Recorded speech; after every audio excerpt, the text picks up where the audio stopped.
So my weekend, I made the trip finally as About a time, as a loser. diehard late model guy. I'm ashamed to say it took me this long to get You to should be. Fairbury American Legion Speedway.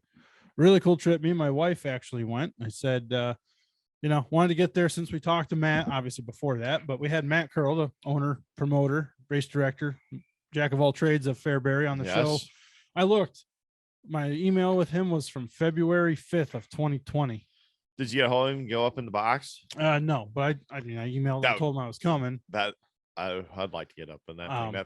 What'd you think of that? It was interesting where it was. But I mean, the interesting thing is last time I emailed him to set the interview up was February of 2020. Yeah. We were talking about how great of a year he was expecting to have in 2020, and then COVID came, and Illinois was one of those states that was a little bit more of a pain in the ass at first than others. So they made it through it.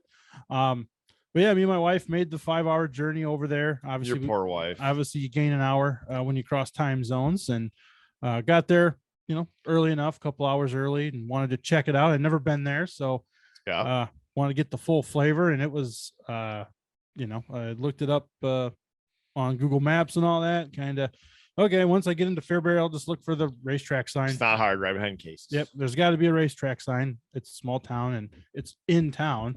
I didn't realize how in town it was. Yeah, I told you it's in town. I mean, it's as in town, or I think it's got houses physically closer to it, except for one, than Port Royal does. Yeah, because like the fence line for the track is literally like right across the street. Oh yeah, it's crazy. But anyway, so pull down the street. Well, it's the pit entrance. I'm like, shit, don't want to go here. Sign point to general admission, so I go that way. It's this little side street, barely wide enough for a car. Get to the gate. Lady there's like, oh yeah, general admission. We want pit passes. Okay, just buy this here, and then you go upgrade it inside. All right, no problem. Super nice, really friendly people. Didn't really know the layout of the land, so we kind of pull in, and yeah, there's a good amount of cars. They're campers, lots of campers, because they're supposed to race Friday, but they got rained out.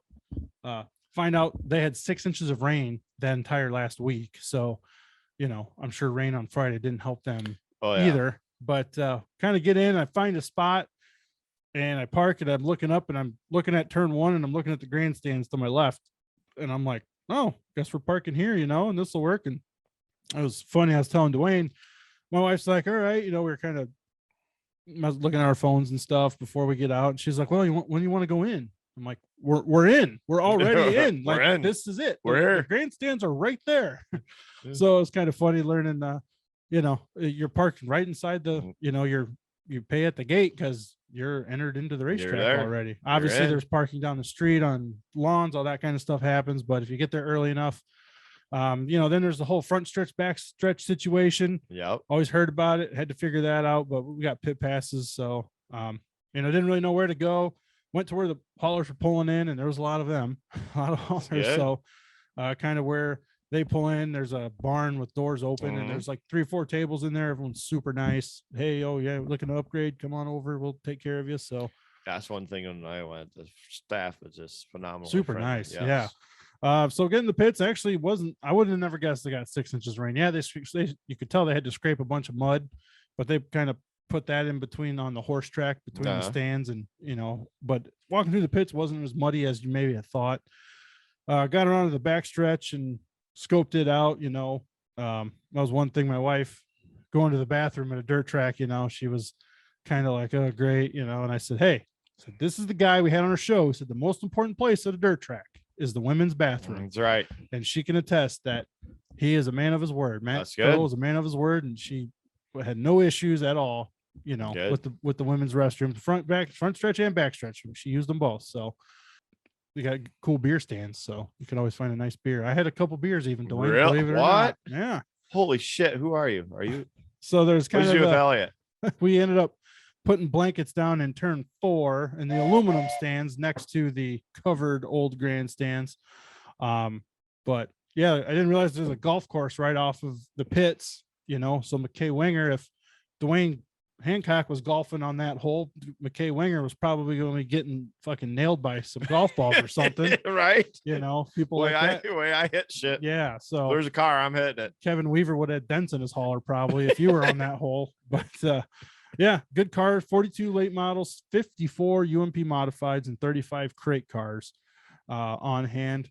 Um, so there's haulers everywhere. Oh, yeah. I said hi to Matt quick, got his attention, gave him a couple decals just to say thanks for coming on the show, obviously over a year ago, but he's a busy man. Him and a couple other guys are on golf carts driving around the pits constantly looking for places. So the next hauler that comes in, hey, follow us. So they ain't cool t-shirts from the Illinois guys that you never. I didn't, because I don't really wear racing t-shirts because I'm picky about shirts. So yep. See, and there was a couple. So all the t-shirt souvenir guys were on the back stretch. There's only a few of them, but the one was kind of like a generic one who had a few different guys' stuff in there. He used to go to Eldora all the time. I don't see that. It's a trailer I recognize from Eldora back in the day. He doesn't really go anymore. I'm sure someone's going to know who the hell it is, but so I didn't realize, like I said, we parked kind of fast just because I wanted to have a place to park. Don't quite know what's going on, but yeah, if you go in, you drive around turns 1 and 2, there's parking and camping on the back stretch too.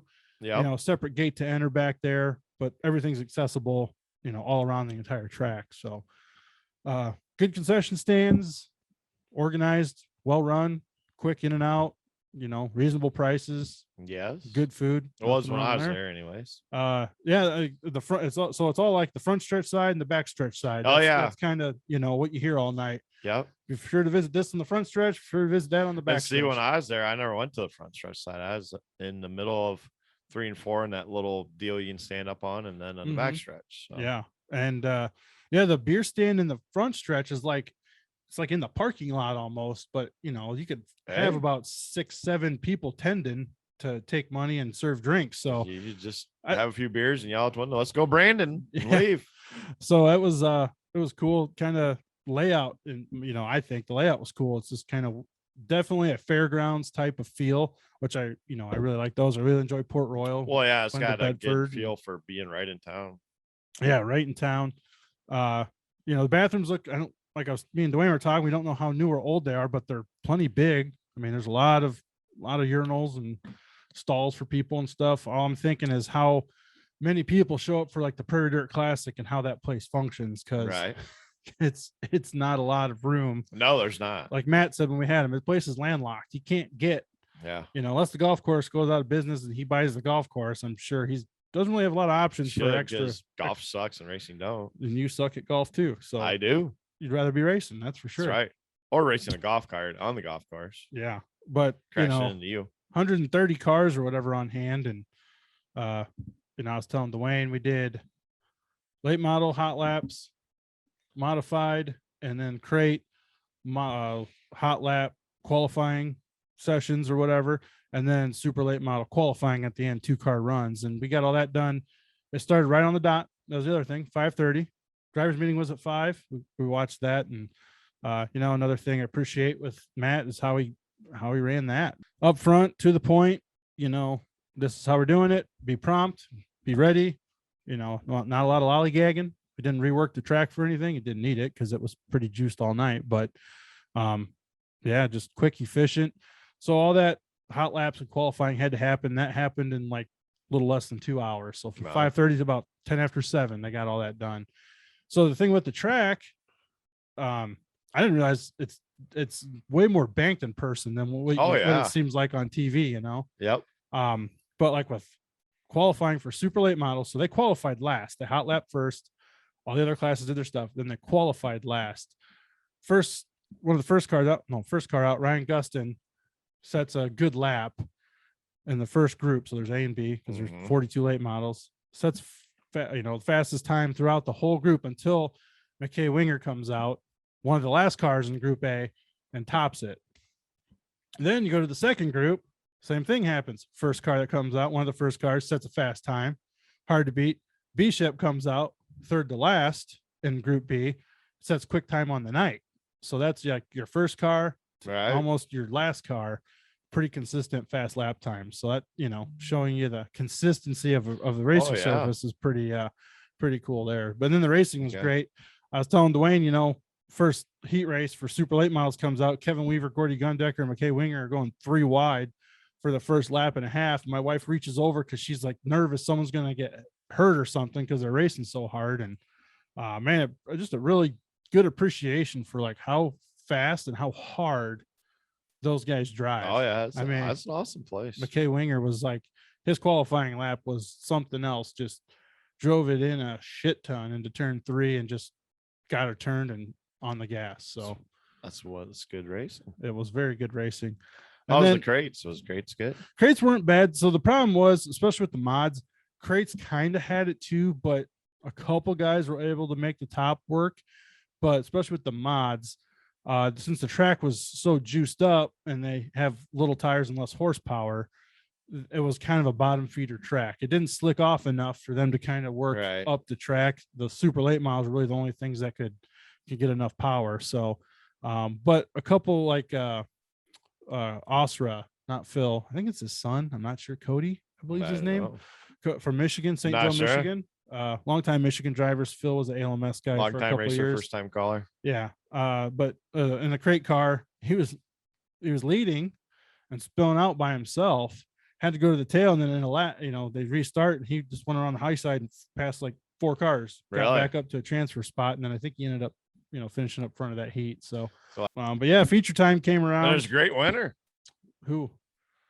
Old Hankernast. Frank Heckenast got his biggest win to date, actually, too. 15 grand to win. I should gave you money to get me a Hankernast t-shirt. I couldn't got one at Eldora because he was busy shining his hankerness. Yeah. So yeah, he took the lead with 17 laps to go over Gordy. Was it a 40 lap race or 50 caution free? Oh yeah, Gordy and Bishop were racing up front, and then Gordy started pulling away on the bottom the whole time. Once he got the lap traffic, that was the problem. Those guys were on the bottom, and Frank caught him on the bottom, but then said, "We're not going anywhere like this. Not gonna pass him, following him. So we're going up high, baby." And that's what he needed. Was Bab there? No, he was sick. They said that sucks. He was out due to illness. Huh? Don't know the nature. Don't necessarily care. Not my business. But that's why he was not there. Well, so sucks. Yeah, it does. I like watching Bab race. Yeah, but Heckenest got to the top side and went on to lap up to like 8th place, I think. Wow. So, yeah, it was a good show. Yeah, so like Duane said, the press box is an interesting location. Yes. That's why Flo has to do their camera work from the backstretch, because you can't really mount a camera anywhere and avoid getting that damn press box in your camera angle. Yes, right on top of the front stretch fence. Yes, kind of interesting. So right above flag stand on top of the front stretch fence. Yes, I'd love to be up in that. It was interesting. I think it'd be awesome. Yeah, it'd be cool. I think so. I'd love it. Make it happen. He said if I ever came. And they were giving 2-seater late model rides out too. Did you take one? I don't even know how you get one, but no. What the hell? I didn't know they even had it. Yeah, it was. Your wife might like that. She talks shit. She's like, "Oh, that'd be awesome." I'm like, "You would scream like a little girl the entire time." So maybe I have to reach out to Matt, see if I can. The shoe got out and punched you then afterwards. See if I can get my wife to crap her pants doing that one time. But no, like, so through hot laps of qualifying, they bring that out for like, there's 4 different rides they gave for like 4 or 5 laps. But dude, I don't know which one I'd want to drive me around there if you could pick. Probably Bab, because that's the same guy they've used all year. Right. Yeah. It'd be cool to get Bab or Bobby Pierce that runs right up on the fence. Yeah. No, it was a fast, efficient show. I think I said I was feature started 10:30, or was I leaving by 10:30 their time? Obviously they're an hour behind. I can't remember, but with that many cars on hand, and adverse, having some issues with the track and stuff. 6 inches of rain through a whole week, man. And like I said, it didn't seem like the grounds were super muddy. There was a couple puddles here and there, but it wasn't anything like flooded out like you had at Fremont. One thing I like about Mike Norris, the announcer, obviously know who he is because he comes to Eldora for the big races too, and been doing it a while, knows late models like the back of his hand and all that, all those local guys. But some of those mod heats got rough, and some of the crate heats got rough with cautions and guys spinning out, and he wasn't afraid to say, "Oh gosh, guys."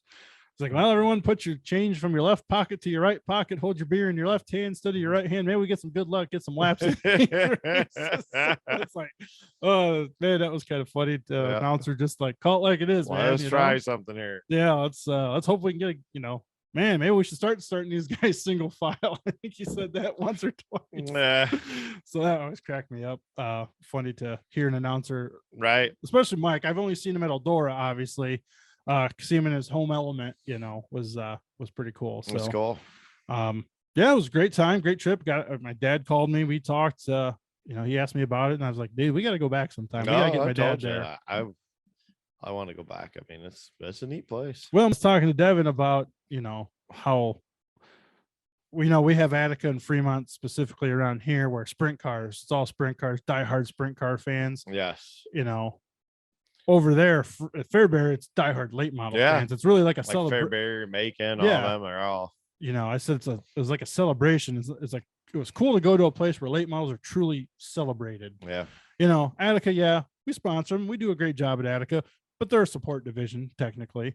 We come to Oakshade where a lot of those, there's 32 cars, but there's really 8 to 10 good ones. Right. The rest of them are kind of on some, some nights. Well, Matt was thankful in the drivers meeting, thanking everyone to come out. Yeah.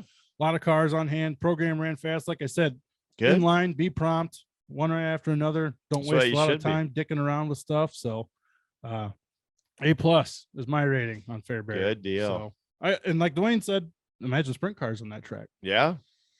Seen wild sprint car race there. I'd like to. I know the World of Outlaws were there a few years ago, and I don't know. I felt like when I watched maybe the fan attendance wasn't as good as right. I would have thought, but I don't remember real well. Yeah, it was like on a Tuesday or Wednesday, and and you're in late model country. It's a different. Yeah, it's just like bringing late models to sprint car country. It's the opposite. So right.